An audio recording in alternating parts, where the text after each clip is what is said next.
برائے خوشنودی امام العصر امام زمانہ بآواز بلند صلوات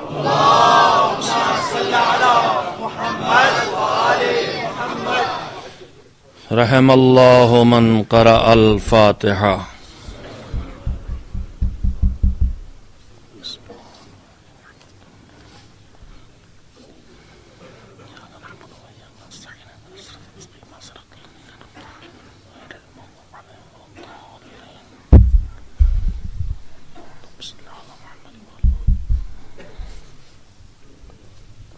اعوذ باللہ من الشیطان اللعین الرجیم.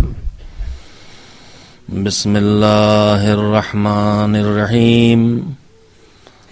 الحمد للہ رب العالمین والعاقبۃ للمتقین والجنۃ للمؤمنین والنار للملحدین. والصلاة والسلام على سيد الأنبياء والمرسلين سيدنا ونبينا وشفيعنا أبي القاسم محمد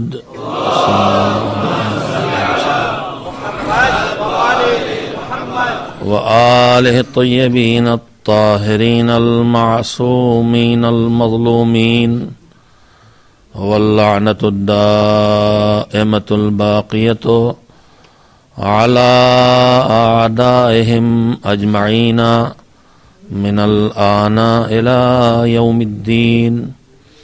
أما بعد فقد ورد عن الإمام الصادق عليه السلام في دعاء الله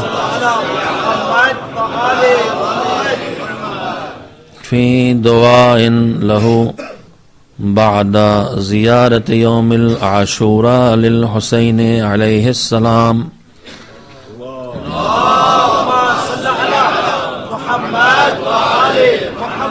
بسم الله الرحمن الرحيم.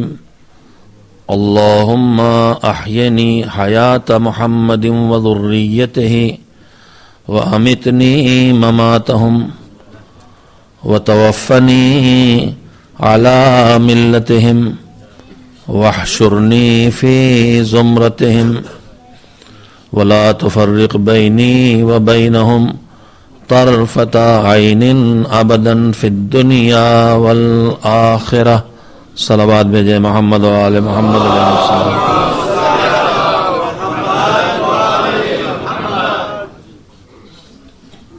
روزانہ کی مانند میں نے آپ حضرات کی خدمت میں زیارت عاشوراء کے بعد جو دعا وارد ہوئی ہے ہمارے امام سے، اس کے ان جملوں کو دہرانے کی سعادت حاصل کی ہے، جس میں مالک سے زائر یہ دعا کرتا ہے کہ پروردگار ہمیں پیغمبر خدا حضرت محمد مصطفیٰ صلی اللہ علیہ وآلہ وسلم اور ان کی ذریت و اولاد اور ان کی آل طاہر کی زندگی عطا فرما اور موت بھی انہی کی عطا فرما. اور اے پروردگار جب اس دنیا سے اٹھا تو ان کی ملت پر اٹھا، ان کے دین پر، ان کے مذہب پر، ان کے عطا کردہ عقائد و نظریات و سلوک حیات پر. اور اے پروردگار جب قیامت میں اٹھا تو مجھے ان کے زمرے میں، ان کے گروہ میں، ان کے حزب میں، ان کے ساتھیوں میں، ان کے غلاموں میں محشور فرما. اور اے مالک دنیا اور آخرت کسی بھی جگہ پلک جھپکنے میں جتنا وقت لگتا ہے اتنے وقت کے لیے بھی ہمارے اور ان کے درمیان فرق اور فاصلہ پیدا نہ ہونے دے. ہدایات اہل بیت کے عنوان سے آپ حضرات کی خدمت میں جو سلسلہ گفتگو جاری ہے، اس میں اب تک جو گفتگو میں نے کی تھی اور کی ہے، اس میں وہ تذکرے پیش کرنے کی کوشش کی گئی کہ جو ہماری انفرادی زندگی، انڈیویجول لائف کے لیے ضروری ہیں، جو باتیں مومن کی حیثیت سے، ایک مومن کی حیثیت سے اس کی ذاتی زندگی میں ایمان کی حفاظت کا انتظام زندگی کے آخری لمحات تک بہت بڑا مسئلہ ہے۔ ایک مومن کی حیثیت سے مومن کی ذاتی زندگی میں اس کی زندگی بسر کرنے کا سلیقہ طے ہوگا اس کی زندگی کے مقصد سے، اور مقصد رضائے پروردگار کا پانا ہو۔ یہ مومن کی زندگی کی ایک بڑی ضرورت ہے۔ میں نے عرض کیا تھا کہ وہ تذکرے کرنا ہے مجھے کہ جنہیں عام طور پر ہم اپنی زندگی کا مسئلہ نہیں سمجھتے ہیں۔ آج چونکہ شب وہ شب ہے کہ جس میں ایک ایسے بھائی کا ذکر ہونا ہے کہ جس بھائی نے اپنے بھائی کے لیے وہ قربانیاں دی ہیں اور وفاداری کے وہ علم نصب کیے ہیں کہ جن کا کوئی نمونہ پوری دنیا میں ڈھونڈے نہیں ملتا۔ لہذا میں نے سوچا کہ کیوں نہ آج کچھ ایسے تذکرے ہدایات اہل بیت کی روشنی میں کیے جائیں جو ایمانی برادری سے تعلق رکھتے ہوں۔ ہم سب ایک دوسرے کے بھائی ہیں، مومن کا بھائی ہے، خون کا کوئی رشتہ ہو چاہے نہ ہو، خاندان کا کوئی تعلق ہو چاہے نہ ہو، ہماری یہ برادری ایمانی برادری ہے، اور ہمیں ایمان محمد اور آل محمد علیہ السلام کی محبت اور محبت ایک دوسرے سے جوڑے ہوئے ہے، اور یہ وہ مضبوط رشتہ ہے کہ سب رشتے ٹوٹ جائیں یہ رشتہ نہیں ٹوٹتا۔ اس مناسبت کو پیش نظر رکھتے ہوئے میں نے سوچا کہ وقت میں جتنی گنجائش ہوگی میں ایمانی برادری سے متعلق معصومین کے کچھ ہدایات آپ حضرات کی خدمت میں منتقل کروں گا۔ ان میں جو سب سے پہلی بات کہنا چاہتا ہوں، جہاں سے گفتگو کا آغاز کرنا چاہتا ہوں، وہ یہ ہے کہ اگر انسانوں پر نظر ڈالی جائے تو انسانوں کی نہ جانے کتنی قسمیں ہیں۔ رنگ کے اعتبار سے کوئی گورا ہے، کوئی کالا ہے، زبان کے اعتبار سے کوئی عرب ہے، کوئی انگریز ہے، نسل کے اعتبار سے کوئی شیخ ہے، کوئی سید ہے، سوسائٹی میں دولت کے اعتبار سے کوئی امیر ہے، کوئی غریب ہے، تو ہزاروں قسمیں انسانوں کی بنائی گئی ہیں۔ ان میں سے کچھ قسموں کو قرآن کریم کچھ تقسیم قسمیں ایسی ہیں اور کچھ انسانوں کی تقسیم ایسی کی گئی ہے جسے قرآن کریم قبول نہیں کرتا ہے، لیکن کچھ قسمیں خود قرآن کریم بھی انسانوں کی بتاتا ہے۔ قرآن کریم جو انسانوں کی قسمیں بتاتا ہے اس میں سے ایک قسم ہے اس کی فکر، اس کے نظریے اور اس کے عقیدے کے اعتبار سے انسانوں کی قسم، فکر کے اعتبار سے، انسانی سوچ کے اعتبار سے، انسانی نظریے کے اعتبار سے، اور سب سے واضح لفظ ہے انسان کے عقیدے کے اعتبار سے۔ انسان کی قرآن کریم نے 3 قسمیں کی ہیں۔ عقیدے کے اعتبار سے جو اصول دین یعنی دین کی بنیادی باتوں کا انکار کرنے والا ہے وہ کیا کہلاتا ہے؟ کافر کہلاتا ہے۔ جو اصول دین ہے، جو دین کی بنیادی باتیں ہیں، ان بنیادی باتوں میں سے اگر کسی کا کوئی انکار کرتا ہے تو وہ کافر کہلاتا ہے۔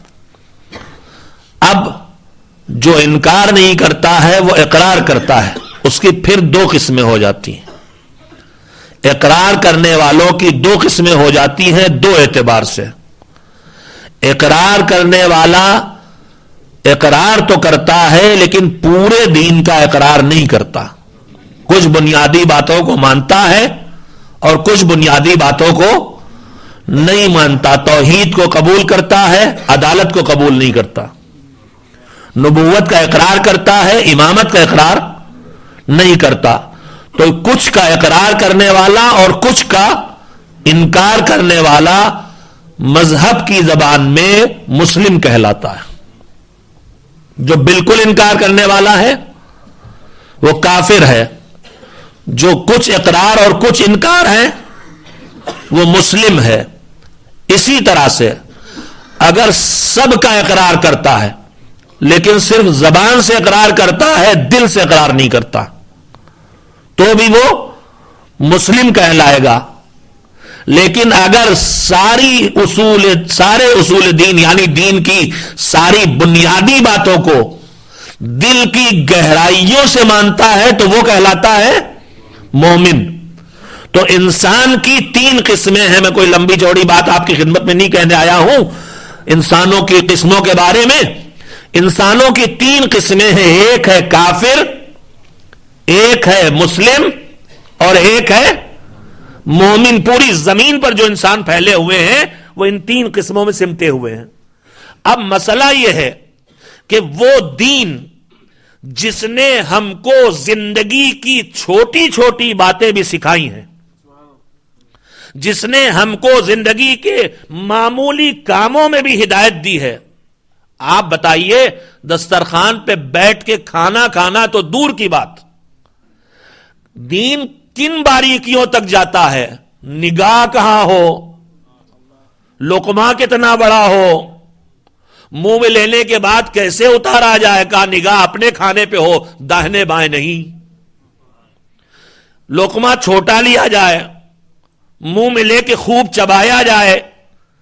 تو میں نے آپ کے خدمت میں تذکرہ صرف اس لیے کیا ہے کہ جو دین زندگی کے اتنے چھوٹے مسائل میں, اس سے چھوٹے مسائل میں ہدایت دیتا ہے دین, یہ بھی معجزہ ہے رسالت مآب کا کہ 23 سال کی کل تبلیغی زندگی اور اس میں بھی 10 سال مکے کی زندگی میں عملی احکام آئے نہیں. 13 سال مکے کی زندگی میں عملی احکام آئے نہیں, بچے خالی 10 سال مدینہ منورہ کے. 10 سال کے اس مدینہ منورہ کی زندگی میں صرف تبلیغ دین نہیں ہے, نہ جانے کتنی مرتبہ جہاد کے لیے نکلنا پڑا ہے اور حکومت کے مسائل کو حل کرنا پڑا ہے. اتنی مشغول زندگی میں اس چھوٹی سی مدت میں اتنا مفصل دین حوالے کر دیا کہ جس میں اتنی چھوٹی چھوٹی باتیں بھی رہ نہیں گئی ہیں. یہ خود ان کا ایک معجزہ ہے, یہ خود ان کا ایک اعجاز ہے. کتنی چھوٹی چھوٹی باتیں. مسجد میں آنا چلو ایک اہم مرحلہ ہے انسانی زندگی کا, لیکن باتھ روم میں جانا یہ تو کوئی بڑا مسئلہ نہیں ہے. لیکن مذہب کی ہدایت وہاں بھی موجود ہے کہ داخل ہو تو داخل ہوتے وقت بایاں قدم رکھو اور جب نکلو تو نکلتے وقت داہنا قدم رکھو. پینٹ پہننا, پیجامہ پہننا انسانی زندگی کا کون سا ایسا بڑا کام ہے, لیکن وہاں بھی راستہ بتا دیا گیا کہ کھڑے کھڑے مت پہنو, بیٹھ کے پہنو. کھڑے کھڑے پہننا مثلا منوس ہے. نحوست کے اس طرح کے ہی مطلب ہوتے ہیں کہ پہنو گے پیر پھنسے گا, منہ کے بل گرو گے, نحوست تو آ ہی جائے گی سامنے. تو میں آپ کی خدمت میں کہنا یہ چاہتا ہوں کہ جس مذہب نے اتنی چھوٹی چھوٹی چیزوں کو جو ہماری زندگی سے تعلق رکھتی ہیں ان کو بھی ہدایت سے خالی نہیں چھوڑا ہے, کیا وہ مذہب اس زمین پر جن انسانوں کے ساتھ ہمیں زندگی بسر کرنا ہے ان کے ساتھ ہمارا برتاؤ کیا ہونا چاہیے, ان کے ساتھ ہمارا سلوک کیا ہونا چاہیے, کیا اس کے بارے میں مذہب نے ہمیں کوئی ہدایت نہیں دی ہوگی؟ مگر ہوتا یہ ہے کہ ہم بسا اوقات چھوٹی چھوٹی چیزوں پر دھیان دے دیتے ہیں اور جو زندگی کے بہت اہم مسائل ہوتے ہیں ان کی طرف ہماری توجہ کم ہوتی ہے. انسانوں کی 3 قسمیں ہیں، تو کیا مذہب ہمیں ہدایت نہ دے گا کہ تمہیں ان انسانوں کے درمیان جو زندگی جینا ہے تینوں سے سابقہ پڑے گا، کافر سے بھی سابقہ پڑے گا، مسلم سے بھی سابقہ پڑے گا، مومن سے بھی سابقہ پڑے گا. تو تمہیں کیا کرنا ہے، تمہیں کیسا برتاؤ کرنا ہے، سب کے ساتھ یکساں برتاؤ کرنا ہے یا کچھ گریڈ بڑھتے رہیں گے جیسے جیسے درجہ بڑھتا رہے گا. تو میرے عزیزو، میں اپنی گفتگو کے آغاز میں یہیں سے اخوت و برادری، ایمانی برادری کے درمیان گفتگو کر رہا ہوں. میں نے آپ کی خدمت میں 3 قسمیں کیوں بتائی ہیں؟ تاکہ میں آپ کو یہ عرض کر سکوں کہ مذہب نے ان 3 قسم کے انسانوں کے لیے 3 طرح کے برتاؤ تجویز کیے. اب وہ 3 لفظ مجھے بولنا ہے اور میری اردو اتنی کمزور ہے کہ میں اس کو انگریزی میں نہیں بدل پاتا ہوں. انگریزی تھوڑی کمزور ہے. 3 لفظ ہیں ہماری زبان کے، ایک ہے انصاف، ایک ہے احسان اور ایک ہے ایثار. صاحبان فہم متوجہ ہو گئے، مگر مجھے تو اپنے ہر بچے اور اپنی ہر بہن تک بات پہنچانا ہے، لہذا اس سے متوجہ ہو گئے، تھوڑا صبر کریں. 3 لفظ ہیں، ایک انصاف ہے، ایک احسان ہے، ایک ایثار ہے. ان تینوں میں کیا فرق ہے، کیا مطلب ہے ان کا؟ میں ذرا اپنے نوجوانوں کے لیے اس کی وضاحت کر دوں اور بات بھی سب کے لیے واضح ہو جائے گی انشاءاللہ. میں اس کی ایک مثال دیتا ہوں. ہماری زندگی میں اکثر ضرورت ہوتی ہے، ایسے کام پڑتے ہیں جو ہم اپنے ہاتھوں سے نہیں کر پاتے ہیں، تو کسی کام کرنے والے کو پکڑ کے لے کے آتے ہیں. گھر ہے، مثال کے طور پر برف ہی بہت زیادہ جم گئی ہے اور ہمارے بس کی بات نہیں، ہاتھ پیر بیکار ہو گئے، بوڑھے ہو گئے ہیں، آرتھرائٹس ہے، اپنے ہاتھوں سے برف نہیں ہٹا سکتے. چھت پہ بھی ہے، ہر طرف ہے، ادھر ادھر ہے، گھاس ہے، برف ہے، اور بھی کچھ کام ہے. تو ہم گئے، جا کے ایک آدمی کو لے آئے جو لیبر ہے، جو مزدوری کرتا ہے. اب میں تو یہاں کا سسٹم بھی نہیں جانتا ہوں کیا طریقہ. ہمارے ہاں تو چوراہوں پہ کھڑے رہتے ہیں، جائیے لے آئیے. خیر یہاں بھی لیبر کے لیے آخر ٹیلی فون نمبر سے ہی ہوگا رابطہ، کوئی تو سسٹم ہوگا. آپ نے آدمی بلا لیا کہ بھائی آج ہمارے ہاں تھوڑا کام کر دو، ایک تو برف صاف کر دو، دوسرے گھاس کاٹ دو، اور تھوڑی سی اور جو ٹوٹ پھوٹ کی ہے یہ کام بھی تم کر دو. اس نے کہا دن بھر کے 50 پاؤنڈ لیں گے ہم. مجھے ریٹ بھی نہیں معلوم، کم تو نہیں دیے ہیں، کم ہے 100 200 جتنے دینا ہو. چلیے 100 پاؤنڈ. اس نے کہا 100 پاؤنڈ دن بھر کے. تو اس کا مطلب یہ ہے کہ ہم کو یہیں آ جانا چاہیے.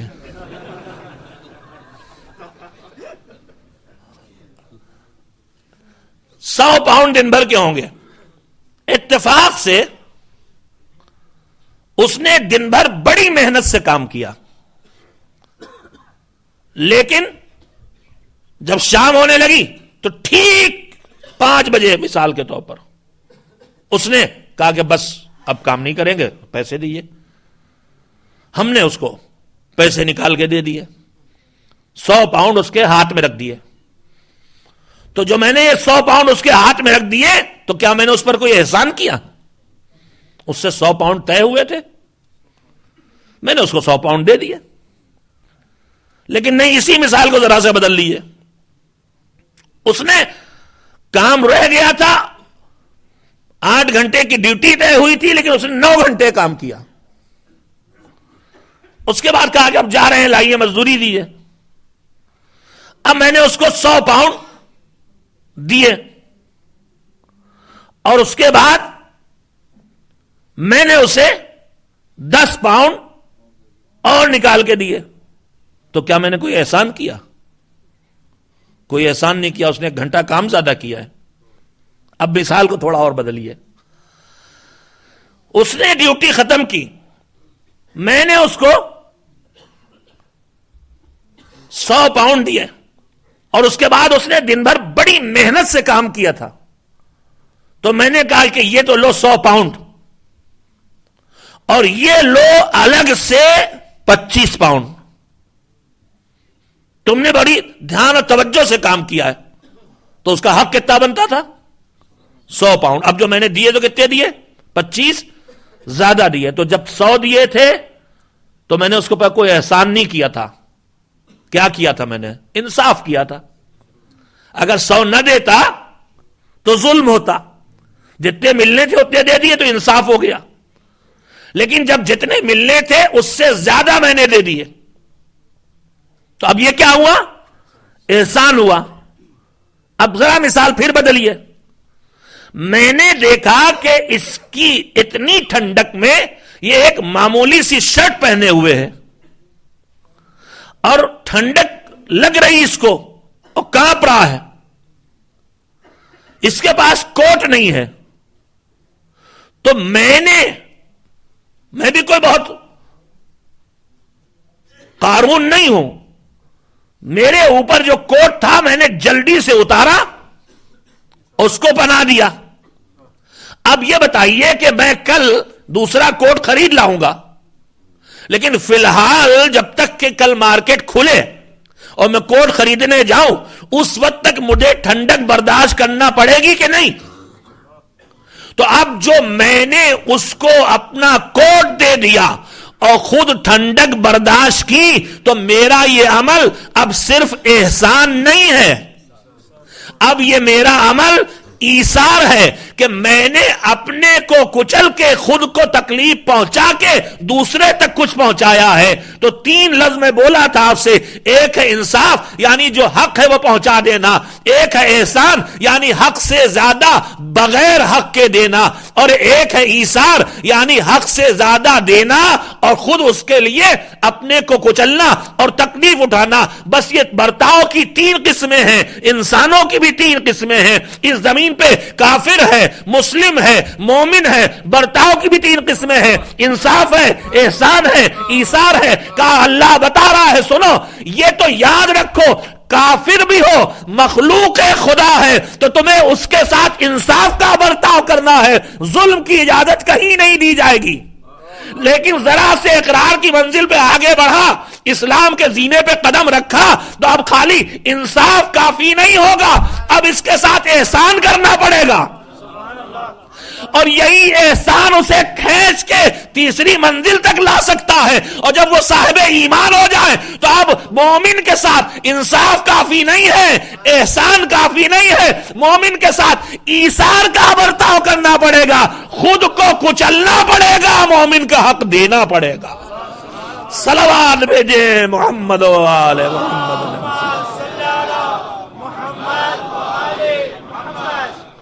ایمانی سوسائٹی میں آپس کے معیار برتاؤ کا معیار دین بتا رہا ہے کہ ایک دوسرے کے ساتھ برتاؤ کا معیار انصاف یا احسان نہیں ہے, بلکہ ایک دوسرے کے ساتھ ایثار کا برتاؤ کرنا پڑے گا.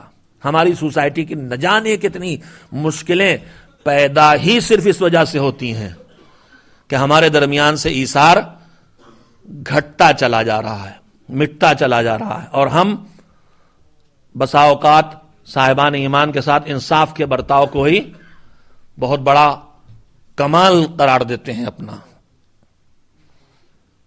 یہ نئی بات نہیں ہے, شروع سے چلا آ رہا ہے. چھٹے امام حضرت جعفر صادق علیہ الصلوۃ والسلام کے دور میں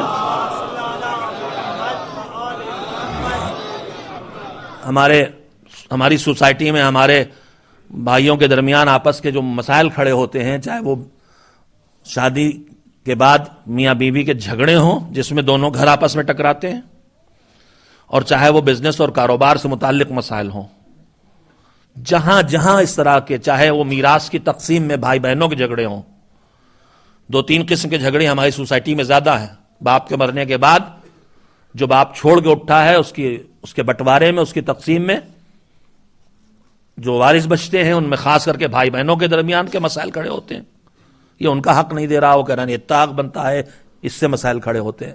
اسی طرح سے دوسرے مسائل شادی کے بعد میاں بیوی کے تعلقات میں چھوٹی چھوٹی چیزیں, بالکل چھوٹی چھوٹی چیزیں ہوتی ہیں جو ایک دوسرے کو ٹوک ٹوک کے, خاص کر کے یہ نوجوانی کی زندگی میں جب بالکل زندگی کا آغاز ہوتا ہے, جب نا تجربہ کاری زیادہ ہوتی ہے, اس وقت ایک دوسرے کی چھوٹی چھوٹی کمیوں اور غلطیوں کو آدمی ٹوک ٹوک کے زندگی کو تباہ کر لیتا. میں اکثر یہ حدیث, یہ روایت سناتا ہوں, اور میں یہاں بھی اپنے نوجوان بھائیوں اور نوجوان بہنوں کو جن کی شادی بالکل نئی شادی ہے, جو پرانے ہو گئے وہ تو ایک دوسرے کو ٹوک ٹاک کے پیٹ پاٹ کے ٹھیک ہو چکے ہیں.